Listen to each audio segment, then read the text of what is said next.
안녕하세요. 본의 아니게 남의 집 재산 다툼에 휘말렸다가 대운을 얻게 된 40대 기혼 남자입니다. 일단 제 소개를 하자면 저는 고아입니다. 부모님에 대한 기억이 없는 건 아니고 제가 미성년자일 때 돌아가셔서 지금은 얼굴도 흐릿해요. 부모님 사진 한 장 갖고 있지 않은 것이 뒤늦게야 서럽더군요. 그도 그렇지만 더 서러운 건 내 뒤를 든든하게 지켜주던 부모님의 존재가 없는 것 아니겠습니까? 제게도 부모님이 계셨다면 적어도 제 존재 자체를 욕하는 사람들은 없었겠죠. 세상에는 부모님을 잃는 것만이 가장 아픈 슬픔이라고 생각을 했는데 살다 보니까 그에 상응하는 고통도 있긴 하더라고요. 가족은 아니지만 가족만큼 아꼈고 마음을 준 사람들에게 당한 배신은 이루 말할 수 없이 괴로웠습니다. 저는 그저 소중한 사람들에게 진심을 보였을 뿐인데 결국 돈 앞에서는 모든 게 왜곡이 되는 것 같더라고요. 사람을 변하게 하는 것이 돈이라고 하는데 그것도 기준치에 따라 민감도가 다르다고 봐요. 저한테는 조약돌만큼의 돈밖에 못 가진다 하더라도 소중한 사람들과 어울리는 게 중요한 반면 제 사람들은 바위만큼의 돈을 얻을 수만 있다면 소중한 것은 아예 없구나 느꼈습니다. 이렇게 사연을 올리게 된 이유는 돈이 얼마나 대단하면 사람이 이렇게까지 무서워질 수 있는 건지 봐주십사 올렸습니다. 제가 인생을 너무 쉽게만 보고 있었던 건지 잘못 살고 있는 건지 꼭 좀 들어보시고 조언 부탁드립니다. 제게는 유일한 가족인 아내가 있어요. 저는 고등학교 때 부모님을 여의었고 학교를 끝까지 수료하지 못해 겨우 중학학력만 갖고 있는 사람입니다. 그런 부족한 제게 아내는 그야말로 한 줄기의 빛 같은 존재였어요. 아마 아내가 없었다면 저 혼자 어디 한강 주변에 맴돌며 나쁜 생각을 했을지도 모릅니다. 형제 하나 없던 저는 본래 서울이 고향이에요. 부모님이 돌아가시고 경제 지원이 끊겨 그 넓은 서울 거리를 혼자서 전전했었습니다. 게다가 저희 집이 원래 형편이 어려웠던지라 받은 유산은커녕 빚밖에 없는 처지였어요. 저는 졸지에 사회생활을 해보기도 전 빚이 생겨버렸고 슬픔을 감당할 여유도 없이 당장 돈벌이가 필요한 상태이기도 했어요. 그래서 찾아간 곳이 삼천포 동네 쥐포 공장이었습니다. 그곳을 알고 찾아간 것은 아니고 그저 서울보다 비교적 취업이 쉽고 좀 촌동네를 찾다 보니 알게 된 곳이었어요. 일자리를 구해야 했던 제가 가장 먼저 했던 게 미용실 방문이었는데 그래도 취업하려면 머리 정리라도 해야 될 것 같아 미용실을 들렸었죠. 거기서 제 사정을 들은 미용실 원장이 쥐포 공장을 추천해줬습니다. 제가 찾아간 공장은 직원이 주로 가족들로 이루어진 작은 공장이었어요. 그곳에선 처음에 10대인 저를 보곤 당연히 안 받아주려고 했었는데 제가 무릎을 꿇고 사정을 했습니다. 그러니 역시나 제 사정을 알고 불쌍하다며 받아주셨어요.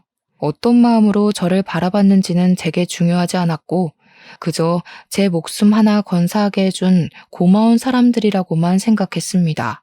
저는 저를 걷어준 그 은혜에 보답하느라 피해주지 않으려고 최대한 어른의 몫을 해내려고 했어요.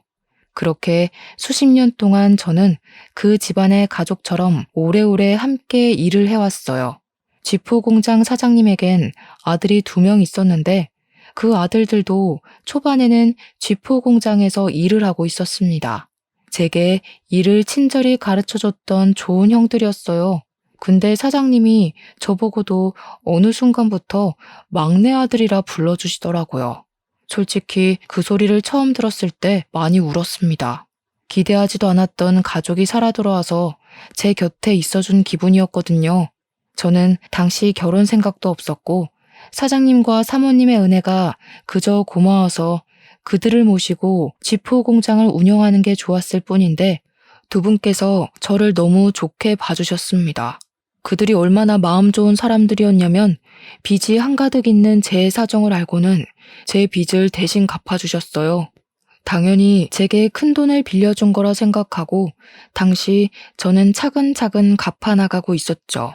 어쨌든 덕분에 저는 돈에 목숨 걸지 않고 마음 편히 생활을 할 수 있었어요. 그래서 더 사장님과 사모님을 하늘 같은 존재로 모시며 살았습니다. 제가 그곳에서 일을 한 지 10년 차가 되었을 무렵 공장은 제가 처음 왔을 때보다 규모가 살짝 더 커진 상태였어요. 그런데 두 형이 결혼을 하면서 서울로 가버리게 되었고 다른 친척들은 나이가 차서 한두 사람씩 빠져나가고 있는 상황이었죠. 그런 와중 사장님 밑에서 열심히 일하는 직원은 저밖에 없게 되었습니다. 그래서 원래 가족원만으로도 운영 가능했던 게 이젠 직원들이 대량 필요해졌고 그 시점에서 저는 사장님에게 고마운 제안을 받게 되었어요. 사장님이 저더러 사장직을 일임하겠다고 하더라고요. 너무 과분한 마음이라서 솔직히 처음에는 놀랐습니다. 한편으로는 큰형이랑 작은형도 있는데 친자식을 두고 제게 공장 대표 자리를 물려준다는 사장님의 발언이 저를 불편하게 만들기도 했어요. 큰아들이랑 작은아들은 이미 자기들 입에 풀칠하면서 잘만 사는데 뭐하러 공장을 오겠냐? 내가 어디 너 말고 믿고 맡길 사람이 있겠어? 그래도 아직 사장님 건강하시잖아요. 당장 쓰러지시는 것도 아닌데 제가 어떻게 공장을 받아요. 이런 건 은혜 받는 게 아니라 염치 없는 것 같단 말이에요. 나도 노후엔 여행 좀 다녀봐야지. 둘 있는 아들은 서울 가서 지네 가족들 챙기느라 부모는 들여다보지도 않고 있는데 하나밖에 없는 막내 아들 덕은 좀 봐야 하지 않겠어? 너도 내 아들 아니냐? 애비를 죽을 때까지 굴리고 싶은 거야? 사장님은 끝까지 제게 사장 자리를 넘겨주려고 했습니다. 제게 말은 일부러 세게 하기도 하고 제가 곤란해 할 말을 서슴지 않으면서도 죄책감은 느끼지 않도록 어쩔 수 없는 이유를 억지로 만들어내기도 했어요. 제가 죄책감 갖지 않도록 설득하는 사장님의 말은 사실상 생각해보면 틀린 부분은 없습니다. 사장님 말대로 큰형, 작은형은 이미 서울에서 직장 생활 중이기에 공장을 이어받을 수 없는 상황이었거든요. 사장님 건강은 당시 아직 정정한 상태였지만 미리 후계자를 뽑아서 인수인계를 해야만 공장이 타격 없이 돌아가기 때문에 정황상 제가 물려받는 게 맞긴 해요. 다만 제가 걱정이 되었던 건 사장님이 아들이라고 불러주니 저도 여태 사장님과 사모님을 아빠, 엄마라고 생각한 거지 진짜로 혈육이 아니잖아요. 그런데 혈육 아닌 사람에게 온 세월 바쳐 일궈낸 자산을 물려주겠다고 하니 제가 다 미안했습니다. 정작 사장님과 사모님은 괜찮아 보였는데 말이죠. 그러나 별 수 있었겠습니까? 할 수 없이 제가 공장을 물려받았고 그 뒤로 저는 정말로 두 은인에게 더 잘하고자 효도를 하는 수밖에 없었어요. 그렇게 몇 년을 더 사장님과 바짝 붙어 다니며 인계를 받았습니다. 그런 와중에 공장에 있던 경리가 결혼한다고 일을 그만두면서 다른 사람을 뽑게 되었는데 고맙게도 새로운 경리가 바로 제 아내 되는 사람입니다. 면접은 제가 봤어요. 솔직히 비즈니스에서 사심이 들어가면 안 되는 거 알지만 아내가 정말 제 이상형과 가까워서 뽑게 되었습니다. 뽑고 나서야 근무적인 부분에서 부족함이 있으면 어쩌나 걱정이 되었는데 다행히 아내는 일도 야무지고 칠칠 맞지 않았고 곧잘 하더라고요. 덕분에 저는 아내에게 더욱 빠지게 되었고 출근할 기분이 나서 구름을 타는 것 마냥 붕붕 뜬 시간을 보냈어요. 제겐 첫 여자였던 아내에게 감히 고백할 생각은 못하고 저 혼자서 남몰래 마음만 키워갔어요. 그런데 놀랍게도 한날 아내가 먼저 제게 호감을 표시해 주더라고요. 아내가 하는 말이 자기가 호감을 느낀 것도 사실이지만 먼저 고백을 할 수 있었던 건 제 얼굴에 감정이 다 티가 나서 제 마음을 모를 수가 없었다고 했어요. 제가 자신을 좋아한다라는 걸 확신할 수 있었기에 아내도 고백할 용기가 있었다고 했습니다. 참 멋없는 시작이었지만 그래도 좋았습니다. 저는 그렇게 제게 과분한 아내와 사귀게 되었고 결혼까지 약속하게 되었어요. 정말 감사하게도 사장님은 제가 친아들처럼 혼수까지 해주시더라고요. 괜찮다고 나도 모은 돈 많다고 했는데도 사장님은 늘 제게 고마운 말로 저의 입을 다물게 했습니다. 아들한테 혼수 안 해주는 부모도 있다냐? 자식이 진짜 나를 닮기라도 했나? 와이프 되는 사람도 참 이쁜 여자로 골랐다. 나도 네 엄마랑 결혼하려고 몇 년을 쫓아다녔는데. 쓸데없는 소리 한다 또. 균성아, 필요한 거 있으면 우리한테 얼마든지 말해. 신혼집은 당연히 남자가 해가야 되는 거 알지? 집은 공장이랑 가까운 데로 계약했는데 시간 나면 괜찮은지 보고 와라. 남자는 태어나서 딱 3번만 울어야 된다는데 저는 그날로 3번째 울음을 보였어요. 부모님이 돌아가셨을 때 처음 울었고 사장님이 아들이라고 불러주셨을 때 2번 울었습니다. 그리고 제게 든든한 부모가 되어준 사장 사모님의 마음을 선물 받았을 때 3번째로 울게 되었네요. 저는 결국 사장 사모님의 고집을 꺾지 못해 작은 아파트까지 선물을 받아버렸어요. 형들도 와이프까지 데리고 삼천포로 내려와서 제 결혼을 축하해주는 성의를 보여줬고요. 저를 지지하는, 사랑하는 사람들이 전부 제 곁에 있었습니다. 정말 완벽한 삶이라 생각했어요.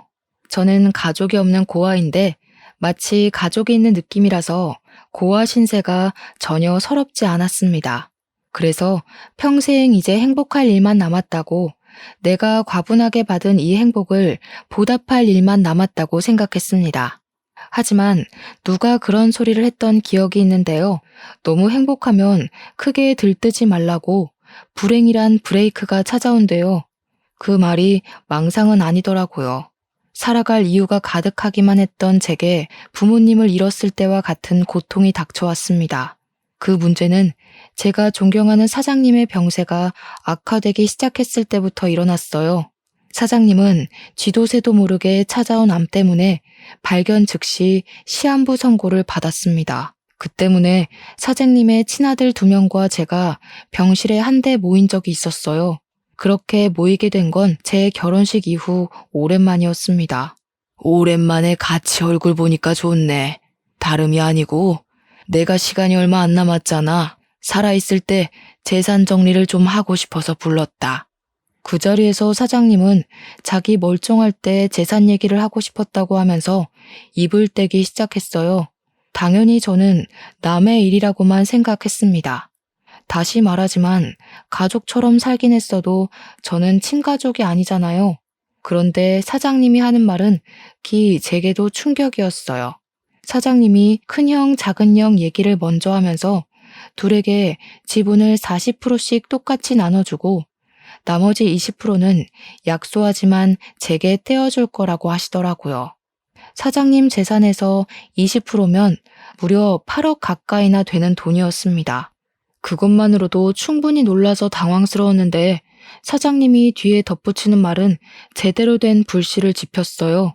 공장은 균성이가 내내 운영했으니까 앞으로 균성이 몫인 거라. 여기에 대해선 불만 갖지 마라. 너희들이 가족 꾸려서 서울 밥 먹을 때 균성이는 밤도 옳게 못 자고 혼자서 공장 관리했다.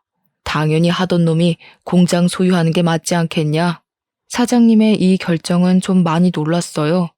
사장님이 제게 그냥 공장을 물려준다고 했을 땐 제가 도맡아 운영하다가 다시 사장님이나 사모님께 돌려줄 생각을 하고 있었거든요. 사장님 말대로 공장까지 제게 넘어와 버리면 사실상 큰형이랑 작은형 대비 제게 떨어지는 상속 비율이 크게 차이나지 않았기 때문이에요. 물론 당연히 감사한 일이지만 솔직히 면목이 없었습니다. 사장님의 결정을 뒤늦게 말렸지만 사장님 생각은 단호했습니다. 그렇잖아도 큰형이랑 작은형 표정이 안 좋더라고요. 그렇게 사장님과 저희는 불편한 면담을 끝내고 나란히 병원 밖을 나왔어요. 병원 입구를 나오자마자 큰형과 작은형이 차가운 목소리로 말하더라고요. 정말 처음 듣는 목소리였습니다. 가족 해줬더니 집안 돌아가는 꼴 참 우습다. 안 그래 균성아? 넌 좋겠어. 아무것도 없이 우리 가족 안에 들어왔다가 재산까지 받게 생겼으니까. 이 정도면 인생 역전 수준 아니냐? 고아가 억대 자산가가 됐네. 그러게 말이야. 아무리 그래도 친자식만큼 받아가는 건 좀 아니지 싶다. 어떻게 굴러 들어온 돌이 박힌 돌을 빼려고 하냐? 우리 없는 사이에 아빠한테 얼마나 알랑방귀 낀 거야. 대단하다. 역시 두 형은 재산 때문에 기분이 안 좋은 듯 했습니다. 그래서 저는 형님들에게 나는 아무것도 받지 않아도 된다고 사장님을 내가 설득해 보겠다고 했더니 큰형이랑 작은형이 손사래를 치면서 그렇게 나오면 자기들이 나쁜 놈 되지 않냐고 그냥 받으라고 하더군요. 그렇게 떠나버린 형님들은 서울 잘 도착했냐는 제 문자를 대놓고 씹었습니다. 사랑하는 형제들과 사이가 틀어져 버린 것 같아 많이 속상했어요. 그 불편한 일이 찝찝하게 마무리된 것 치곤 굉장히 잠잠한 시간을 흘려보냈습니다. 그럼에도 저는 상속 문제 때문에 혼자 계속 마음이 편치 않았고 사장님 병간호를 병행하면서 사장님을 설득해 보기도 했어요. 그랬더니 형님들 말대로 사장님은 제게 형들이 뭐라고 쪼더냐 하면서 형님들을 안 좋게 생각하더라고요. 저는 관계가 더 멀어지는 것 같아 사장님에게 더는 말을 꺼낼 수 없었습니다. 소가리를 심하게 하다 보니까 점차 제 기력이 초췌해져 갔어요. 그런 제게 힘이 되어준 건 제 아내였어요. 아내는 언제나 제 선택을 존중하겠다고 했고 제가 무슨 선택을 해도 내 잘못 아니니까 너무 상심하지 말라며 위로를 했어요. 그러면서 매일같이 맛있는 밥을 차려주고 약도 챙겨주고 열심히 제 내조에 힘을 썼죠. 저 때문에 제가 사랑하는 사람들 사이에 균열이 생기는 것 같아서 솔직히 두려웠고 다 버리고 떠나고 싶기도 했거든요. 그런데 아내를 보고서 제가 할 수 있는 데까지 노력해보고자 마음을 단단히 먹을 수 있었어요. 하지만 역시나 저의 찝찝했던 기분은 괜한 것이 아니었나 봐요. 어느 날 새벽에 사모님한테 전화가 왔는데 저더러 집에 좀 와줄 수 있냐고 하는 겁니다. 전화상으로도 느껴질 만큼 사모님 목소리가 안 좋았어요. 바로 일어나 옷을 갈아입는데 아내도 깨서는 같이 가자고 하더라고요. 사장 사모님이 제게 부모 같은 존재다 보니까 아내도 자연스레 사장님 내외를 시부모처럼 모셨거든요. 저희 둘은 얼른 챙겨서 그 야밤에 사장님 집을 향했습니다. 사장님 집과 저희 집은 공장 주변에 있어서 아주 가까웠어요. 걸어가도 되는 거리여서 급히 뛰었습니다. 집에 들어갔더니 집이 어질러져 있더라고요. 사모님은 거실 한가운데 서서 아무래도 강도가 든 것 같다면서 벌벌 떨고 있었습니다. 너 아빠 간병한다고 한동안 집을 안 왔었잖아. 짐 좀 챙기려고 와봤더니 세상에나 이 지경으로 되어 있지 뭐니? 우리 집에 올 사람이 없는데 왔다고 해도 애들이면 연락을 했을 거고 이렇게 집을 엉망으로 해놓지도 않았겠지. 아내가 불안해 떠는 사모님의 손을 잡아주었고 저는 일단 경찰에 신고를 했습니다. 그리고 사모님에게 뭐 없어진 거 없는지 찾아보자 했어요. 고맙게도 며느리가 사모님 곁에 딱 붙어서 같이 움직여 주더라고요. 저는 혼자 다른 방에서 이것저것 뒤집고 있었는데 나중에 사모님이 소리를 질러서 그곳으로 뛰어갔습니다. 사모님이 침대 밑에 서랍을 허겁지겁 뒤지면서 무어라 중얼거리더라고요. 없어진 거 있냐고 하니까 사모님이 큰일 난 목소리로 말했는데요. 아휴, 어떡하니? 너네 아빠 유언장이랑 공장 땅 매매 계약서가 없어. 중요한 거라서 일부러 침대 밑에 넣어둔 건데. 여기는 우리 식구들밖에 모르는 곳이거든. 이거 어쩌면 좋니? 응? 사모가 식구들만 아는 곳이라고 하는데 그 순간 속상하게도 촉이 딱 오더라고요. 큰형과 작은형이 가장 먼저 떠올랐어요. 정황상 따져보더라도 진짜 도둑이 아닌 이상 사장님이나 사모님, 형님들 중 범인이 있다는 건데 사장님이 자기 걸 도둑질했을 리는 없잖아요. 더군다나 사장님은 입원 상태라 외출이 불가한걸요. 그래서 저는 그 자리에서 바로 큰형과 작은형한테 전화를 넣었습니다. 나란히 부재 중이었어요. 저는 일단 우리 집으로 사모님을 모셨고 아내한테 사모님을 부탁한 뒤 그 새벽에 서울로 올라갔습니다. 큰형과 작은형 집 주소를 알고 있어서 둘을 찾아내는 건 어렵지 않았어요. 갔더니 둘이 아주 똑같은 반응이더라고요. 저를 아주 문전박대하면서 자기들은 모르는 일이라고 오히려 큰 소리를 쳤습니다. 형님들이 벌인 짓인지 아닌지는 경찰에 신고해서 알아보면 돼. 만약 형님들 짓이 맞으면 사장님한테 무릎 꿇고 용서 빌 준비나 하라고. 내가 이거 밝혀내서 사장님한테 다 말할 거야. 이렇게 돈에 눈 멀어서 부모님 속 썩일 거면 차라리 상속받지 마. 우리 다 아무것도 받지 말고 예전처럼 지내자고. 저는 선포 같지 않은 선포를 하면서 속상한 마음까지 토로하고 집으로 돌아왔습니다. 제가 뭐라고 형들에게 상속받지 말라 참견을 했는지 이해 안 되실 수도 있어요. 저도 제 존재가 이해 안 됐거든요. 그럼에도 형들한테 그렇게까지 오지랖을 부리고 싶었습니다. 그리고 저는 그때부터 불행의 중간 기로로 들어서요. 어느 날 제게 믿을 수 없는 일이 일어나고 마는데요. 공장 앞에 주차해놨던 제 차를 좀 빼달라고 누가 새벽에 전화를 한 날이었습니다. 한 번도 그런 연락을 받은 적이 없는데 그날 새벽에 모르는 번호로 그런 의문의 전화가 왔고 저 때문에 잠에서 깬 아내를 두고 잠깐 외출을 했어요. 공장 앞으로 나가 제 차 주변을 맴돌았는데도 사람은 보이지 않더라고요. 그래서 제게 걸려온 전화번호로 다시 연락을 해보았습니다. 그리고 그날의 기억은 여기까지가 마지막이었어요. 제가 한눈 판 사이 웬 괴한이 제 머리를 둔기로 후려쳤거든요. 고통도 느껴지지 않을 만큼 머리가 울리면서 눈앞이 새하얘졌습니다. 쓰러진 줄도 몰랐던 저는 정신을 잃어가던 중에 순찰하던 경찰차 불빛을 봤어요. 그리고 그 불빛에 비친 괴한의 신발도 눈에 들어왔죠. 그렇게 더는 기력을 쓰지 못하고 혼절해 버렸습니다. 제가 다시금 정신을 차렸을 때는 병원이었어요. 제 옆에서 아내가 울고 있더라고요. 제가 일어난 걸 본 아내는 급히 의사를 데려왔고 의사가 소견을 말하길 급소를 피해서 맞았기 때문에 뇌진탕으로 무사히 넘길 수 있다고 했습니다. 그렇다고 다행일 순 없는 게 조금만 잘못 다쳤다면 그대로 즉사했을 정도로 위험했다고 하더라고요. 아내는 제가 살았다는 생각에 다리에 힘이 풀려서 오열을 했어요.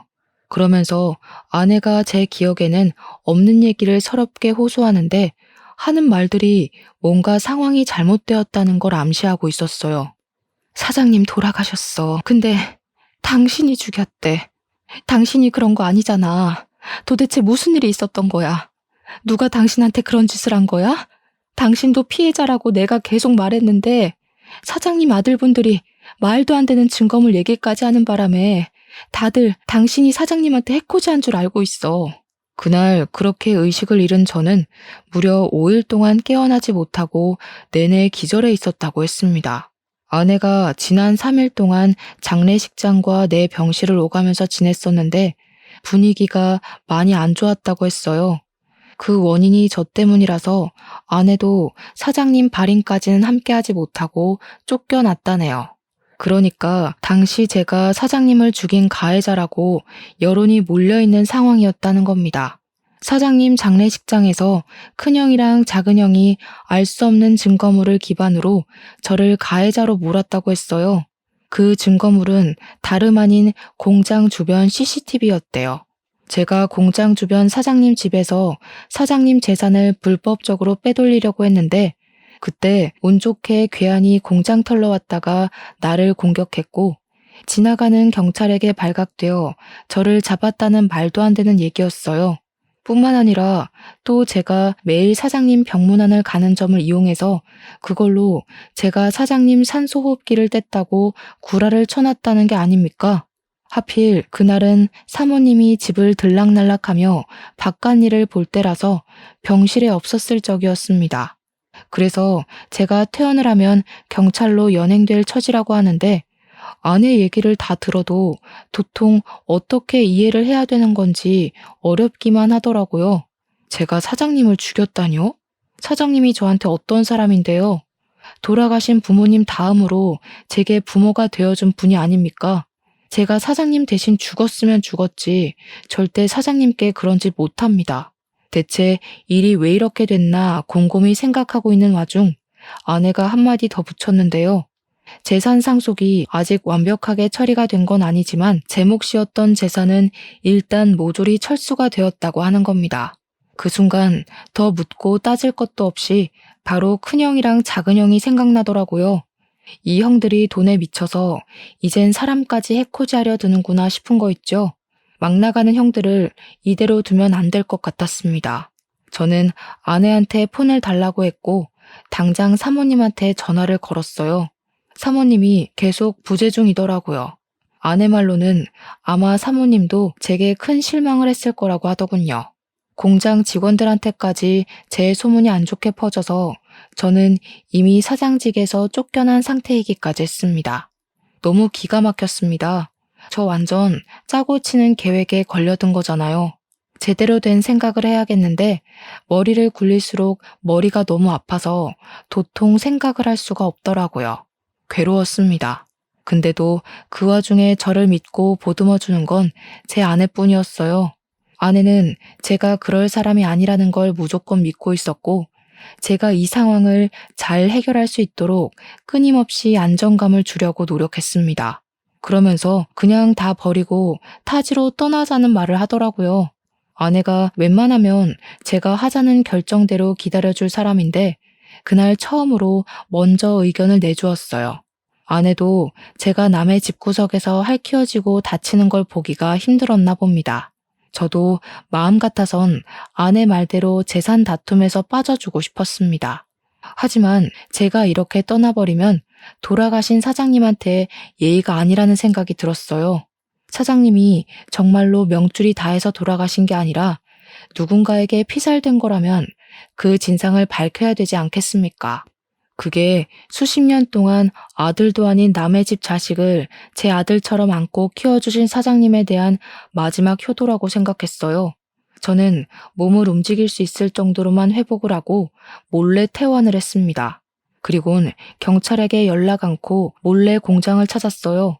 그러니 공장 직원들이 저를 보자마자 꺼지라고 물 뿌리고 침 뱉고 난리를 치더군요. 깜빵에 있어야 할 놈이 어떻게 밖을 싸돌아다니냐는 둥, 사장님이 나를 얼마나 아꼈는데 그런 파렴치한 욕심을 품냐는 둥, 저를 썩은 놈으로 보고 있었습니다. 저는 당연히 제 짓이 아니라고 해명했어요. 하지만 애초에 다들 제 말을 들어줄 생각이 없는 것 같더라고요. 빗자루까지 들고 와서 저를 패길래 저는 아내가 위험해질까봐 얼른 그 자리를 빠져나왔습니다. 그리고 그 다음엔 사장님 집을 찾아갔어요. 초인종을 눌렀더니 사모님의 다 죽어가는 목소리가 저를 안 보고 싶다고 문전박대를 하시더군요. 저 혼자 왔으면 사모님이 끝까지 집에 안 들였을 텐데 옆에서 아내가 사모님에게 사정하며 설득해서 끝내 저희 둘 다 집안에 들어갈 수 있었습니다. 사모님 표정은 저를 원망하고 있기도 했고 배신감에 서글퍼 있기도 했어요. 저를 보자마자 눈물을 흘리며 공장 직원들이 그랬던 것처럼 저를 탓하더라고요. 그래도 나는 끝까지 너를 믿었어. 그런데 네가 어떻게 그래? 우리 그이가 너를 진심으로 아들이라 생각했는데 어떻게 재산 때문에 그런 끔찍한 짓을 벌일 수가 있어? 이 양심 없는 놈아, 너는 여길 찾아올 자격도 없어. 저를 원망할 수밖에 없다는 거 알아요. 근데 제가 그런 거 아니에요. 저한테 사장님이 어떤 존재인지 잘 아시잖아요. 저는 공장도 필요 없고 재산도 필요 없던 사람이에요. 돈 때문에 사장님 배신할 거면 제가 나이 40 될 때까지 버티고 있었겠어요? 저 쓰러졌던 날, 저 때리고 도망친 사람을 봐서 찾아온 거예요. 제가 해명을 해도 사모님은 울기만 했지 제 말을 믿어주지 않았습니다. 돌아가신 사장님이 불쌍하다면서 계속 제 등짝을 때렸어요. 거기다 대고 저는 그날 새벽 제게 전화를 해서 공장 앞으로 나오라고 했던 사람의 통화 녹음을 들려줬습니다. 그러니 사모님께서 집중을 해주시더라고요. 저는 설명을 덧붙여서 그때 상황을 설명했고 둔기를 맞고 쓰러지면서 눈을 감기 전에 도망가는 사람 신발을 봤다고 했어요. 그게 바로 골프 운동화였다고 하니까 갑자기 사모님이 사색이 되더라고요. 그래서 왜 그러냐고 물었습니다. 사모님이 우왕좌왕하면서 휴대폰을 보여줬는데요. 혹시 이런 골프화였냐고 묻더라고요. 제가 그날 본 건 바이올렛 색상의 베이지 밑단을 단 수제 운동화였거든요. 근데 사모님이 보여준 것도 제가 본 것과 동일한 색상이더라고요. 그래서 저는 바로 이게 맞는다고 이걸 어떻게 사모님이 갖고 있냐고 물었죠. 네 형들이 골프 좋아하잖니. 네 아빠가 형들 생일 선물로 한 켤레씩 주문 제작한 거야. 아빠가 보라색을 좋아해서 똑같이 수제로 맞춰줬던 거다. 너는 골프를 안 치니까 아빠가 결혼식 날 구두 한 켤레 해줬던 거고. 맞습니다. 제가 결혼하는 날 사장님이 뜬금없이 구두를 선물해 주었어요. 그 구두가 제 발에 꼭 맞아서 중요한 날에만 신는다고 지금도 상자에 소중히 보관하고 있거든요. 그런데 형님들이 생일 선물로 골프화를 받았다는 건 모르고 있었습니다. 그 순간 충격받은 저희들은 그것을 시작으로 다른 증거까지 찾아 나섰어요. 그 과정에서 사모님이 아직 재산 상속이 이루어지지 않아 큰형과 작은형을 다음 주에 만나기로 했다고 말해주더라고요. 그러면서 그동안 사장님, 사모님 둘만 알고 있고 자식들에겐 알리지 않은 한 가지 사실이 있다면서 고백하셨는데요. 사실은 너희들 아빠가 너희들한테 재산 상속을 배정한 게 아니야. 상속인을 나한테 위임해놓고 한 발 빠져 있었어. 나더러 자기 죽고 나면 분명 태도 달라질 자식들이 있을 거라고. 그런 놈한테는 한 푼도 주지 말라 그랬거든. 사장님은 진작에 큰형과 작은형의 무력을 눈치챘다고 했는데 사모님이 자기 아들들이 그럴 리 없다면서 믿지 않았다고 했어요. 그러자 사장님이 사모님한테 자기 죽고 나서 아들들이 어떻게 나오는지 지켜본 뒤에 사모님 뜻대로 상속 진행하라고 위임장을 써줬다 합니다. 그게 사장님의 뜻이었고 유언이나 다름없으니까 사모님은 아들들을 믿지만 그렇게 하기로 따랐어요. 그런데 때마침 장례식장에서 큰형과 작은형이 제가 사장님을 죽였다면서 이런저런 증언을 기반으로 술술 말하길래 정말로 제가 그런 파렴치한 짓을 저지른 줄 알았다고 했습니다. 그래서 사모님은 돌아가신 사장님에게 원망까지 했다고 했어요. 남의 자식한텐 그리 자비롭고 친자식한테는 그리 냉철해서 벌 받은 거라고. 당신이 아끼던 양아들 같은 녀석한테 호되게 당하니까 이제야 알겠냐면서 그렇게 이미 떠난 사장님에게 호소를 했다네요. 그 일 때문에 저한테 단단히 화가 난 사모님은 제 앞으로 된 재산은 전부 철수하겠다고 그렇게 아내한테 통보를 했대요. 아내가 제 알리바이를 대줬지만 사모님뿐만 아니라 이미 당시 여론이 저를 등져버려서 아무도 아내의 말을 믿지 않았다고 했습니다. 아무것도 모르는 사모님 입장에서 보면 충분히 오해할 만했다고 생각했어요. 일단 상황이 어떻게 돌아가고 있든 가장 중요한 건 증거였습니다. 이미 공장 CCTV는 형들이 떼어갔을 테니 다른 증거가 필요했어요. 마침 그때 아내가 뾰족한 수를 말해주더라고요. 그날 새벽 제가 차 앞에 갔다면 혹시 블랙박스의 현장이 남아있지 않겠냐고요. 아차 싶더라고요. 제가 둔기에 맞았을 때 경찰차가 멀찍이에서 나타나는 바람에 가해자가 급히 도망갔다는 게 떠올랐습니다. 그렇다면 당연히 그들이 제 차에 있는 블랙박스는 차마 손대지 못했을 거란 말이죠. 그들도 당황해서 차 블랙박스까진 생각 못한 것 같더라고요. 얼른 제 차로 가서 블랙박스를 확인했더니 역시나 증거 영상이 고스란히 남아 있었습니다. 너무 안심했어요. 이것만 있어도 형들의 진술은 거짓이라는 게 밝혀질 거였습니다. 그 뒤로 저는 스스로 경찰을 찾아갔습니다.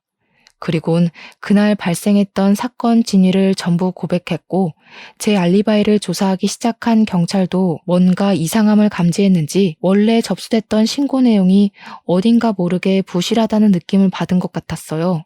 그래서 그 시간부로 경찰은 큰형과 작은형을 조사에 착수했죠. 제 일은 금방 서울경찰로 연계되었습니다. 얼마 뒤 큰형이랑 작은형이 나란히 잡혔다는 연락을 받고 저랑 아내 그리고 사모님은 같이 서울로 올라갔어요. 서에 도착했더니 큰형이랑 작은형이 저를 보자마자 살인자 새끼라고 삿대질을 하는 겁니다. 이 새끼가 감히 누구한테 누명 씌우려고. 형사님들, 저 녀석 말 들으면 안 돼요. 제가 아들이잖아요. 저 녀석이 우리 가족한테 들러붙을 때부터 수상했다고요. 제대로 확인해 보시라니까요. 큰형은 끝까지 제 탓을 했고 작은형은 저한테 쌍욕까지 일삼았습니다. 하지만 저는 잠시 대꾸를 참고서 묵묵히 경찰에게 제 입장을 표명했어요. 그리고 병원 CCTV도 구석구석 확인해 볼 것을 따로 요구했습니다. 병원 CCTV에 좀 당황했는지 큰형이 옆에서 사기치지 말라며 제 멱살을 잡더라고요. 뻔뻔하게 어디서 주작질이야? 네가 만들어낸 증거인 줄 모를 것 같아? 그래봤자 네가 우리 아빠 재산 빼먹으려고 들러붙어 있던 사실은 안 바뀌어. 거지새끼 걷어줬더니 자기가 진짜 친자라도 되는 줄 아나. 어디서 감히 우리 아빠 돈을 탐내? 겨우 이것밖에 안 되는 사람이라는 게 놀랍다. 돌아가신 사장님이 불쌍하네. 친자식이라고 둘씩이나 있는 아들들이 어떻게 지나가는 똥개만도 못할까? 그렇게 사장님 돈 독식하고 싶었어? 사장님 호흡기까지 손댈 만큼 돈에 미쳐 있었던 거야? 입 닫아. 네가 뭘 안다고 주제넘게 나불거려? 네가 아들이라고 해봤자 현실은 피 한 방울 안 섞인 고아 새끼 아냐. 네 부모가 죽기 전에 그리 유언 남기디? 남의 집에 빌붙어서 재산 빼먹고 살라고? 자꾸 사장님 돈이 형 돈인 것처럼 얘기하는데 그러는 피 섞인 형들은 고아 새끼인 나보다 못나서 재산 비율도 나랑 비슷하게 책정받은 거 아니야? 자기보다 잘난 사람한테 시기하는 건 우월감이 아니라 열등감이야. 형들 지금 열등감 덩어리 같아. 그때 더는 덤빌 말이 없었는지 큰형이 제게 손을 쓰려고 하더라고요. 나이 말고는 저보다 나은 게 없는 것 같은데 제가 그런 못난 사람한테 주먹을 왜 맞아주겠습니까? 당연히 형 주먹이 날아오르기 전 제가 먼저 박치기를 해서 큰형의 코피를 터뜨렸어요. 큰형 바로 저를 놓고 비명을 지르며 구부러지더라고요. 눈물이 찡 올라온 모습이었습니다. 형들이 날고 기어봤자 상속은 이미 사모님 몫이야. 날 제거할 게 아니라 사모님한테 효도를 했어야지. 그 정도 나이 먹고도 내가 하나하나 가르쳐줘야겠어? 무슨 소리야? 엄마 몫이라니. 아빠가 이미 우리한테 상속한다고 구두 약속했잖아. 유언장에도 그렇게 쓰여있다고 어디서 사기를 치려고 해? 바로 확인시켜줘? 유언장은 분명 의문의 강도에게 도난당했을 적이었습니다. 작은 형은 자기가 어떤 실수를 하고 있는지 모르고 있는 것 같더라고요. 신기하네. 유언장은 얼마 전 도둑 맞았는데 형 말은 꼭 그 유언장을 갖고 있다는 걸로 들린다. 뭘 조작해놨든 그 가짜 유언장이 뭔 소용이겠어. 이미 사장님이 사모님한테 상속인 위임했어. 사모님한테 위임장도 따로 있고. 아, 이렇게 말하면 너희들 엄마도 해코지한 뒤에 나한테 누명 씌울 건가? 큰형이랑 작은형은 계획이 틀어졌다는 것에 크게 당황하며 표정으로 드러냈습니다. 뭔가 잘못되고 있다는 걸 얼굴로 티냈어요. 그 와중에 병원 CCTV를 확인하러 갔던 경찰한테서 연락이 왔는데요.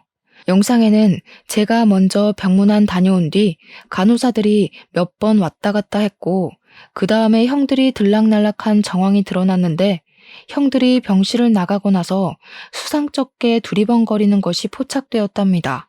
그리곤 몇 분 뒤에 다시 병실로 들어간 간호사가 순간 급하게 뛰쳐나오더니 의사를 불러와서는 병실에 있는 사장님 침상을 끌고 임종실로 옮기는 게 드러났다네요.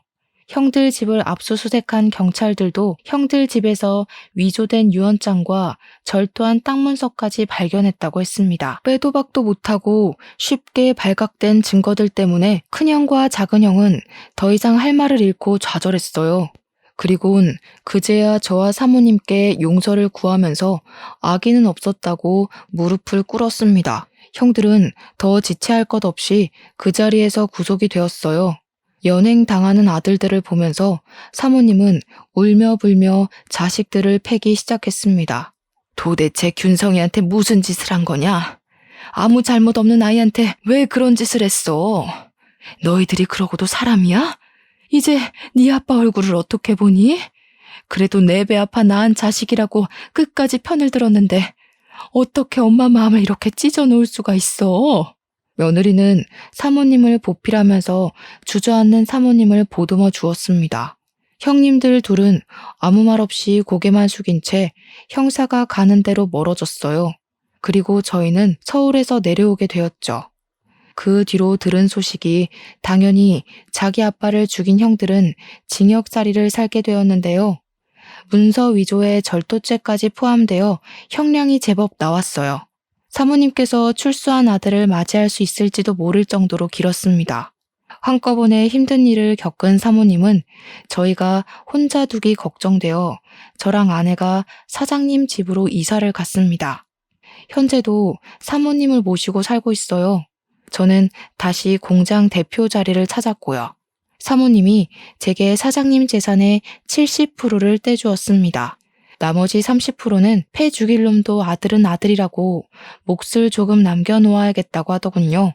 그게 사모님의 괴로운 마음에 조금이나마 위안이 된다면 저도 사모님 뜻을 충분히 존중해 줄 수 있습니다. 그리고 저를 오해했던 공장 직원들도 당연히 오해가 풀렸고 제게 사과를 했어요. 사장님 아들 욕까진 차마 더 하지 못하더라고요. 어떤 분은 잘 알지도 못하고 저를 막대했다는 죄책감에 일을 그만두기도 하셨습니다. 제 아버지뻘 같은 분이셨는데 일을 참 우직하게 잘하셨던 분이거든요. 저는 정말 괜찮았고 상황이 그럴 수밖에 없었던 건데 그만두셨다고 해서 속상했습니다. 그분께 따로 문자를 넣어드렸는데 답장은 오지 않았어요.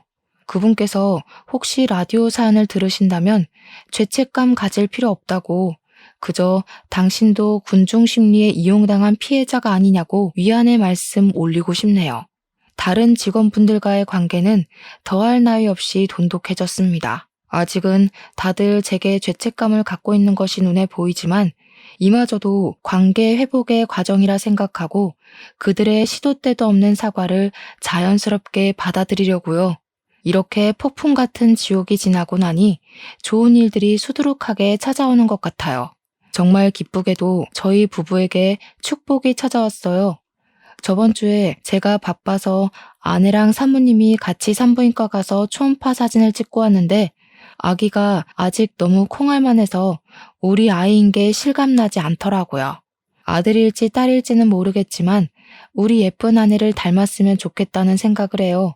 그리고 저 또한 내 자식으로 찾아와준 우리 축복이에게 부끄럽지 않은 아빠가 되도록 노력할 겁니다. 무엇보다 건강하고 가진 것에 감사하며 살 줄 아는 바람직한 아이로 키울 거예요. 너무 과분한 바람은 아니겠죠? 말을 하다 보니 덜컥 겁이 나서 제가 잘할 수 있을지 모르겠네요. 아이 기다리는 일이 원래 이렇게 긴장이 되는 건가요? 다른 아빠들도 다 그렇겠죠? 아무튼 저랑 아내 그리고 제게 어머니와 같은 사모님까지 저희는 곧 새로 생길 식구인 아이를 만날 그날만 손꼽아 기다리면서 한동안 설레는 시간을 보낼 것 같습니다. 다소 지저분했을 사연이었는데 중간에 채널 돌리지 않고 집중해줘서 감사해요. 청취자분들 인생은 태풍 길 없이 산들바람만 이는 삶이길 바랍니다. 행복하세요.